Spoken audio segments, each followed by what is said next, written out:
And we are live on Discovery Paranormal. Right after Halloween, man. Halloweeny, a couple days ago. We did the live Halloween show on United Public Radio Network with a host of freaks, demons, and goblins. What do you think of that? And on the show, we started talking about demons.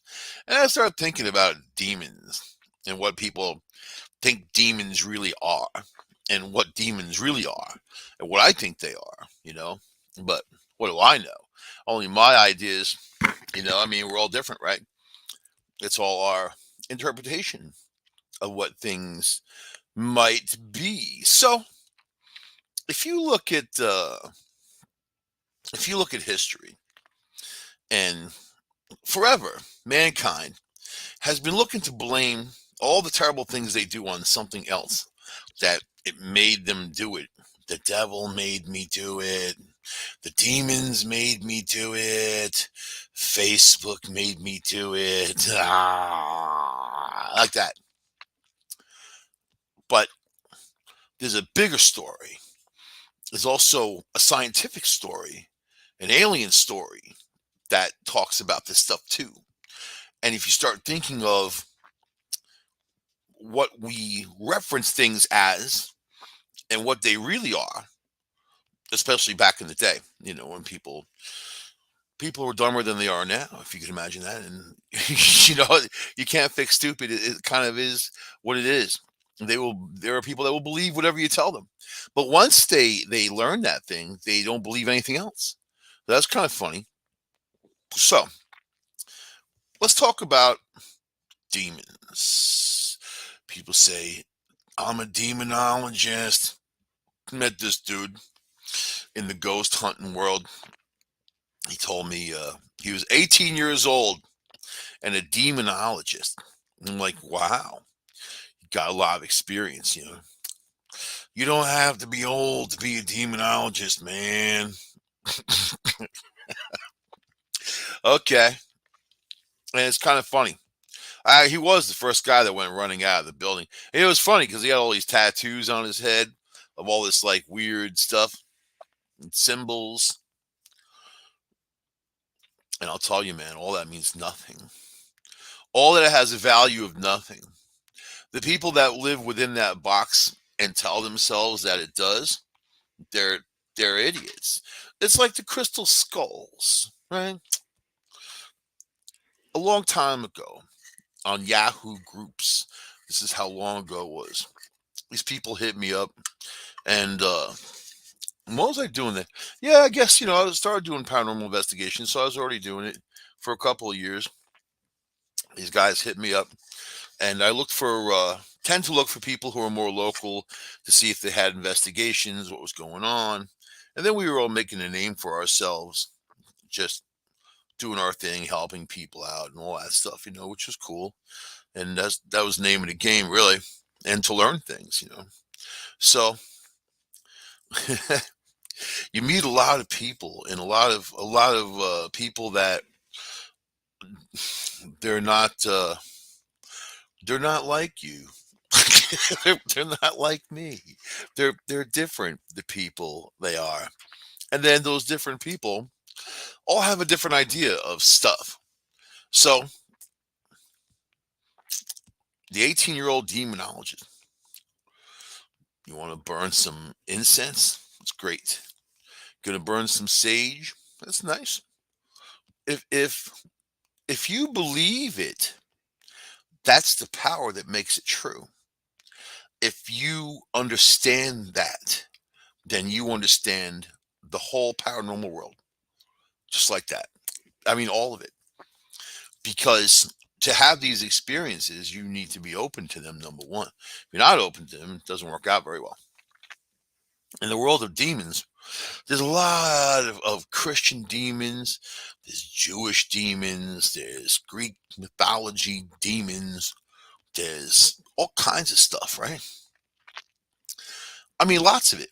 Japanese demons, Turkish, Slavic. You got one called Allah. Not like Allah, like Allah. What's Allah? What is it? Uh, And Allah or Hala, pronounced Ale or Hali, is a female mythological creature recorded in the folklore of Bulgarians, Macedonians, and Serbs. Those are my people, man. I'm like half Slavic, Greekish Slavic. Ale, Ale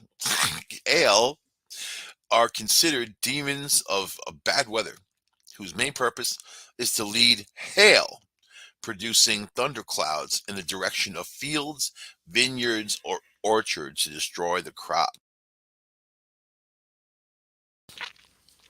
Now, do you really think that there's an entity out there that's going to produce hail to rain down on you and destroy your crops and all that, causing the misfortune of mankind?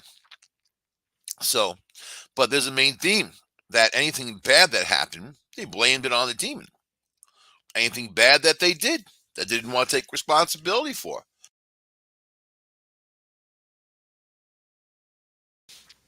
demon made me do it. It was the demon. So, like this, right? What is it?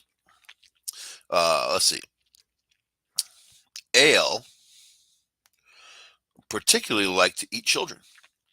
Through their gluttony is not limited to the earth, though. It's believed that they sometimes try devouring the sun or moon, causing eclipses. That would mean the end of the world should they succeed. You'd be eating that moon made of cheese. See some ale up there with a big box of crackers going on it. But that's how people were so simple back in the day, right? To make up these stories to try to explain whatever. You know what I mean? How about Sumerian? So there's thousands of demons, right? Hundreds of well-known demons. Beelzebub. This is Beelzebub or Beelzebul is a popular one. People know it. They probably don't know a lot about it, but they probably heard it before. You probably heard it before, right? Is a name derived from a Philistine god formerly worshipped in Ekron and later adopted by some Abrahamic religions as a major demon. The name Beelzebub is associated with the Canaanite good Baal, god Baal, good God, bad God. The in theological sources, predominantly Christian, Beelzebub is another name for Satan. Satan. He is known in demonology, and that's where they go wrong, referencing a sex when it comes to this. He is known in demonology as one of the seven princes of hell. Okay, the dictionary infernal describes Beelzebub as a being capable of lying, known as the Lord of flying. I think lying would have been make more sense. Capable of flying, known as the Lord of Flyers, like American Airlines, or Lord of the Flies. Yeah, flies. In the Hebrew Bible, the source calls Beelzebub in the Book of Kings, written Baal Zebub, referencing a deity worshipped by the Philistines, Baal, the Lord, blah, blah, blah, blah. And what does it do? Lord of the Flies. I've heard that. That movie, The Lord of the Flies. The Testament of Solomon Beelzebub appears as the prince of demons and says that he was formerly a leading heavenly angel who was associated with the star Hesperus or whatever. And the Christian Bible, of course. Mark 3:22. The scribes accused Jesus of driving out demons by the power of Beelzebub, the prince of demons. The name also appears to the expanded version of Matthew. And Jesus knew in their thoughts and said to them, every kingdom divided against itself will be ruined, and every city or household divided against itself will not stand. Sounds like what's going on now, right? If Satan drives out Satan, he is divided against himself. So how can his kingdom stand? And if I drive out demons by Beelzebul, by whom do your people drive them out? So then they will be your judges. But if I drive out demons by the Spirit of God, then the kingdom of God has come upon you. God damn it. Bah! And you can see lightning flashing. People love that powerful type of stuff. Anything that people deem as powerful, you know. And that's the essence of the message that they have. They look at movies, and most of them have some kind of gun violence, or they use guns for one purpose or the other, to settle the score or to control things or whatever. Isn't that funny? Just an observation, you know. So let's get off of this and on to the important stuff, because we can talk demons all night long. Oh, then don't forget about the Leviathan, man. You know, Lucifer. Lucifer, the giver of light, right? And it's kind of interesting. So all of these names and all these things, try to take them all once removed, you know, and like Lilith, for instance, who was supposedly Adam, from Adam and Eve, Adam's first woman before Eve. I say this to people, even Christians, and they laugh. Oh, there was no one before Eve. You have been grossly misinformed. My priest told me so. It's written right there in the Bible. It's written right in the Bible. Tried to hide Lilith. They reference Lilith as other, a demon that was spawning demons, you know, and basically any hag or any kind of like thing like that would be attached to Lilith. And it's interesting because in the Jewish Bible, and when they talk about Lilith, and they only gave her a couple of lines, you know, the history is that Lilith was made from the dust of the earth, right? And she and Adam were together. Lilith wanted to be on top, as it were. She wanted to be an equal to Adam. And then apparently God wasn't having it. So cast Lilith out of the Garden of Eden. She's sitting there on the other side of the wall, whatever it was, the fence. And here comes the 12th rib and makes Eve from Adam, right? If you think of the story scientifically, it's pretty interesting about DNA and being able to create pretty much anything you want if you have that proper technology. You know, I don't know. There's a lot of things you could associate with this anyway. So then at some point, Lilith was outside, kind of just crying. Adam kicked her out, or God kicked her out. Adam wanted her back, especially now since he had the other one, then he'd have two. And then boom. So then Eve felt bad for Lilith, and she went outside the Garden of Eden to console her and sit there talking to her. Wouldn't it be funny if they ran off as lesbians, man? The ultimate, the ultimate story. The greatest story ever told. But to me, it's funny because I can link technology to all these things. And in our world, technology is very real. Stories, not so much. Technology, yes.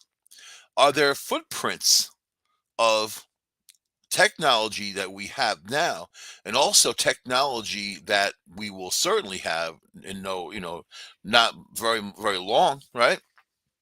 Working for those goals.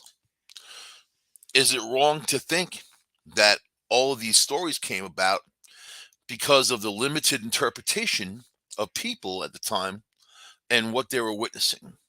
And they just didn't know how to put it into words when it came to people or whatever. Because most of these demons that are listed uh, had some kind of purpose about them, and they helped mankind develop. So think of that. So how's this? The earliest accounts of demons having relationships with humans in Jewish and Christian traditions come from the book of Genesis, right? Where it all began. Genesis. Early night. Hold on. That's some. I can feel it coming in the air at night. Hold on. Hold on. So, the book of Genesis, which details the origins of the world of the earliest history. I'm sorry. That's what you get when you listen to this show. All right. So, but Genesis, which details the origins of the world of the earliest history of humanity, sort of, it does, but it jumps around. And sometimes when they talk about an age or something, a lot of years move between that age, you know. And then when you start thinking of Noah and Noah's father, Methuselah, or his grandfather anyway, when you look at the hierarchy going all the way up to so-called Adam, you definitely see a real close relationship between these people. But then their mission was to populate the earth. It was for no other thing. That was their mission, was to train people, teach people, do things, populate this earth. All right. So Genesis says that prior to the flood of Noah, right? And you can interpret that a lot of different ways. That fallen angels mated with women to produce a race of giants, right? And if you ever watch Ancient Aliens, you know about uh, all those stories, the Narafim and all that, and blah blah blah, right? They found dig sites of places all around the world with huge skeletons, 14, 15 feet tall for the males and 10 feet tall, 11 feet tall for the women. I mean, and then they say, oh, the government's always quick to jump out saying it's a hoax, but yet, you know, you can't trust anything they say. So, it's more about the opposite of what they say. The weather balloon. Interesting. Okay. So the brief mention of angels breeding with human women contained a few details. It was left to later writers to fill the gaps. So forget about the embellishments from later writers, right? Because the Bible's full of that. The real Bible that has over 50 books, 60 books, whatever it is, the Ethiopian Bible. Well, the Greek Bible's got like 50 books. The Ethiopian, maybe even more, like the Book of Mary, which the Catholic Church doesn't want anything near them. They want to control the story of history or the tidbits, right? So they can manage people, which is kind of what it is. So in the 3rd century BC, the Book of Watchers, an apocalyptic vision writer, in the name of a mysterious character named Enoch, mentioned in Genesis, expanded on this intriguing tale. In this version, the angels or the watchers were not to have sex with women and birth giants, but they did. They also taught humans magic and the arts of luxury and knowledge of astrology. So this knowledge is commonly associated in the ancient world with the advancement of human civilization. So these fallen angels had come down. Why ever they were called fallen angels, I think that because they came from the sky and they were in fire chariots and things like that. I mean, when you start thinking like, okay, man, this is what their term is. It's an angel. You see something, oh, it's an angel. And if it comes down from the sky, it's a fallen angel. Does that mean it's a bad thing? Does that mean it's a demon? It just means that it's a fallen angel in their term, in their view, you know. So the story is quoted in let's see, in the Epistle of Jude. Jude cites the Book of Watchers is an attack on perceived opponents who he associates with demon knowledge. Christians in the second century AD, such as the influential theologian Tertullian of Carthage, treated the text as scripture, though it is only considered scriptures now for some Orthodox Christian communities. Let's see. Tertullian retells the story of the Watchers and their demonic arts as a way to discourage female Christians from wearing jewelry, makeup, expensive clothes. Fail. You failed on that one. Dressing in anything other than simple clothes, like a potato sack, means that that one is under the influence of demons. So automatically, if you like something, you want something for yourself. It's the influence of demons. Yeah, every time I see an altar in a Catholic church or Christians have it too, all these people have a lot of wealth focused on that altar, especially Catholics. We're doing a lot of gold and jewels and things like that. Real, the same building you're in with all that expensive bling.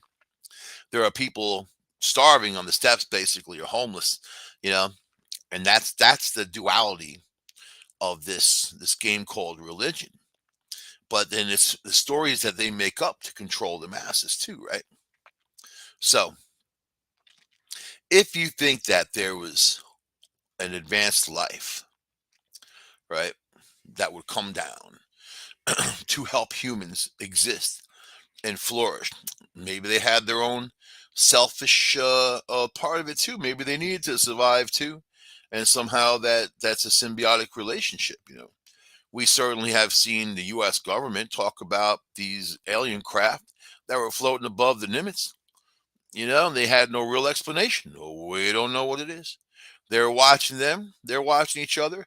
Certainly, they can invade U.S. airspace with no problem. If that was any other country, we would have a missile up the kazoo.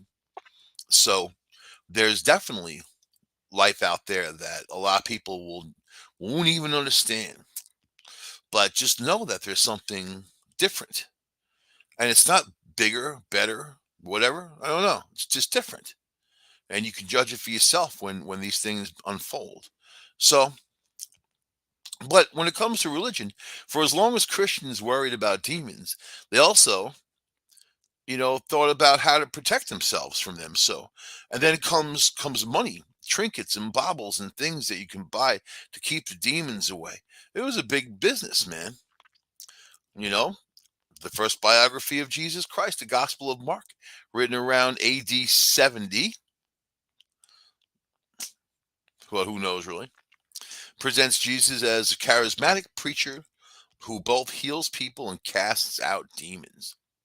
In one of the first scenes of the gospel, Jesus casts out an unclean spirit out of a man in a synagogue. Out, demon! I know, man. Be gone, demon. You see those guys in Phoenix, Arizona? They're like two Hasidic Jews, and they were just outed as evangelical Christians, and they'd done this for like 12 years or whatever. And then like doing marriages and all the other stuff, like they bring it as two rabbis. That's how crazy it is. People, Jesus was Jewish. What are they worried about? So what's all this mean? It means that there are things that you don't know. And inside of that world of things that you don't know, there are people that want you to believe things that they can't prove to you. It's the greatest bullshit story ever told, you know? So, but now, my purpose is in this show is to kind of say, if I were a demon and I wanted to corrupt people's lives, that was my if that was my job, then I'd want to do corrupt a lot of people and not waste any time.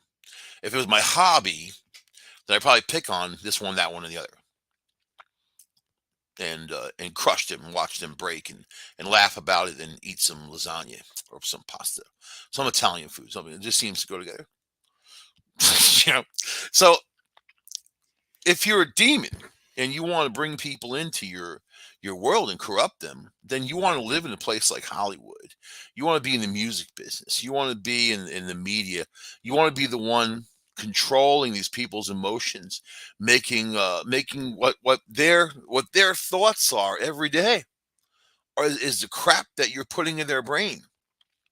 You programming them.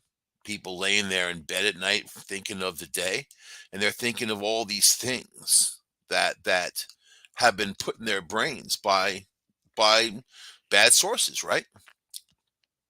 So is the demon that horned, decayed creature that has the horrible smell, with a cloven foot in the woods, looking for the little individual victim to wander across so they can get them?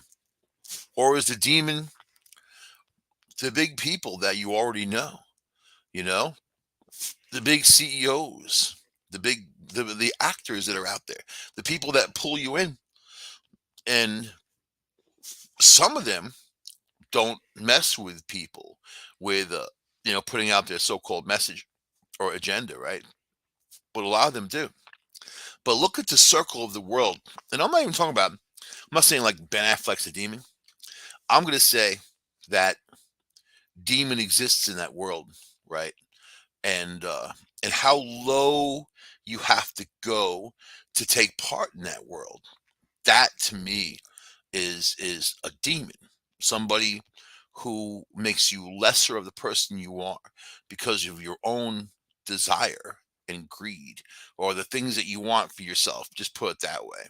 You know, Lao Tzu said there's no greater curse than desire. No greater curse than wanting something for oneself, right? So, the term demon is derived from a Greek word, daemon, meaning divine power, fat, or God. Now, those three things are divine power, sure. Fat, God. Fat's supposed to be, the fat people that were painted fat back in the day. They had a lot of wealth because they actually had enough food to eat to become fat. It's like that. The actual translation of demon means replete with wisdom. So, connoting that demons were highly knowledgeable creatures, evident in their knowledge of an individual's secretive sins.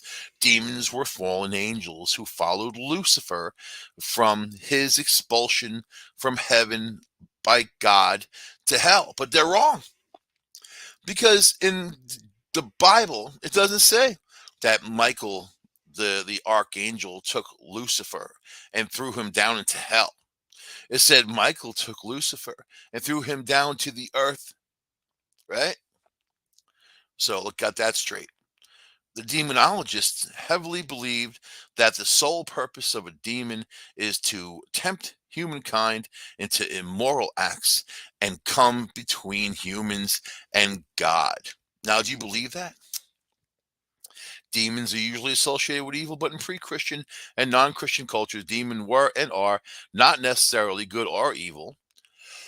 This is an important distinction to make, especially concerning the demonic possession and exorcism. So, one of the initial steps in those cases is to identify if the demon is good or bad. So, then now here you go. There's demons that are good or bad. Do you know that?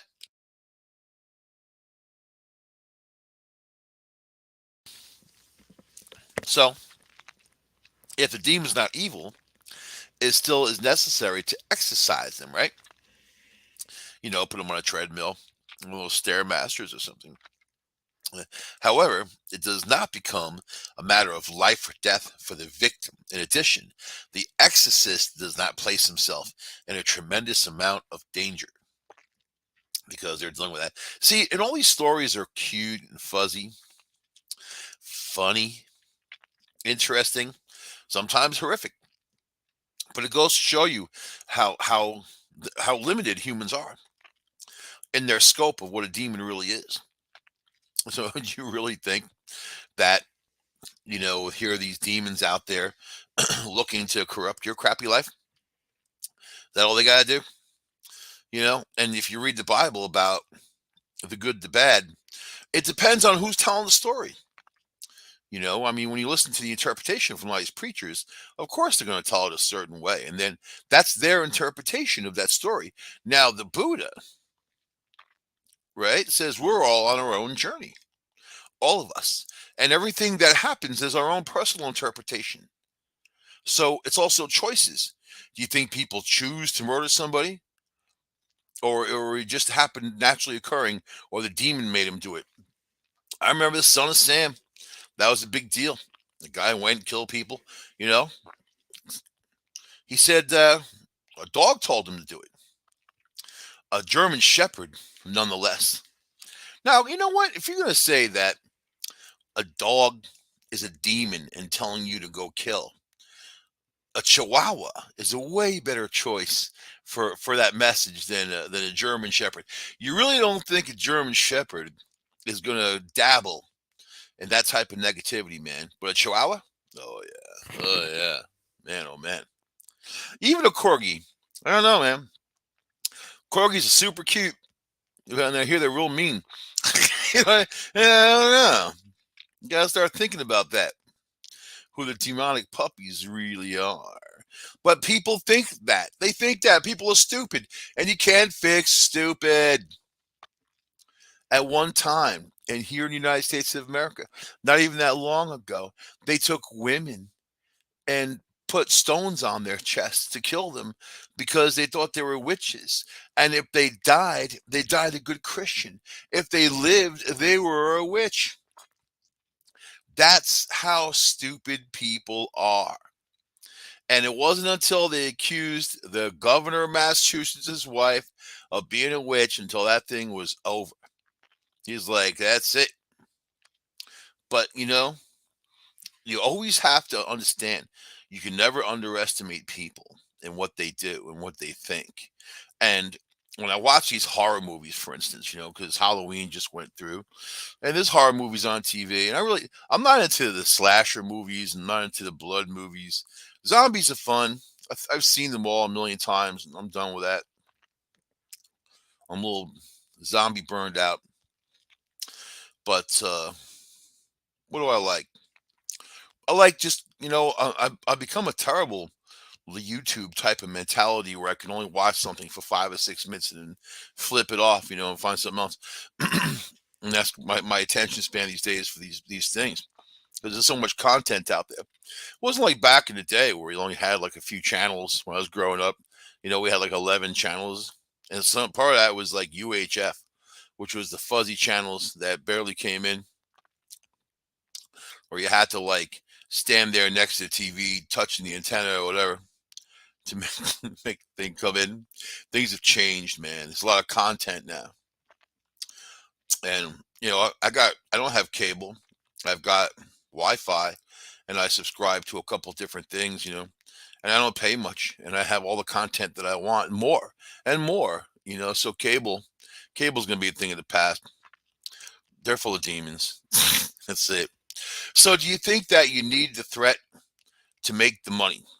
You think that these religious organizations needed some kind of adversary that was also unseen to raise that money, to fight those demons? Give us money, we'll fight those demons, right? There's a lot of that in human beings. There's a lot of that, and especially when, like Elon Musk, okay? The UN says it will cost $6 billion to solve hunger in the world and get the world on track against and get people out of the starving situations. Okay. Elon Musk said, I will sell $6 billion of Tesla stock right now and give you the money if you can be accountable and show me where every dollar of that 6 billion bucks is going. The UN said,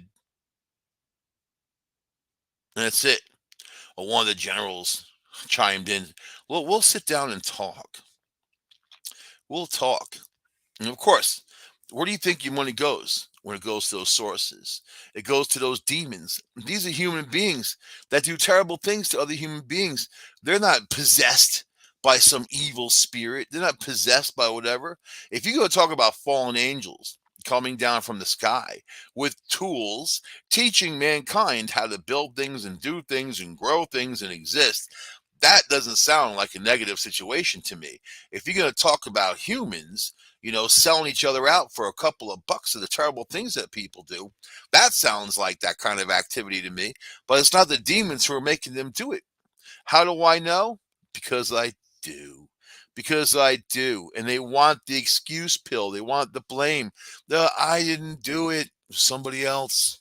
I wasn't even there. I was home making cocoa. I have no idea how that factory blew up. It wasn't me. So, did a dog tell you to go kill? Really? Was it a demon sitting on the edge of your bed telling you something? Was it the church trying to make a demon out of things that they didn't want? They didn't want women to be equal. That's why they demonized Lilith. They didn't want people to be equal to one another, period. Believe it or not, the only one who did was Muhammad at that time.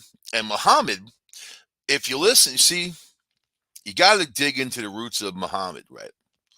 And there's a lot of truths in there. And Muhammad talked about Mary, for instance, and acknowledged Mary, Jesus' wife, Mary, where they didn't want to talk about that in the Catholic world. They don't say a word about that.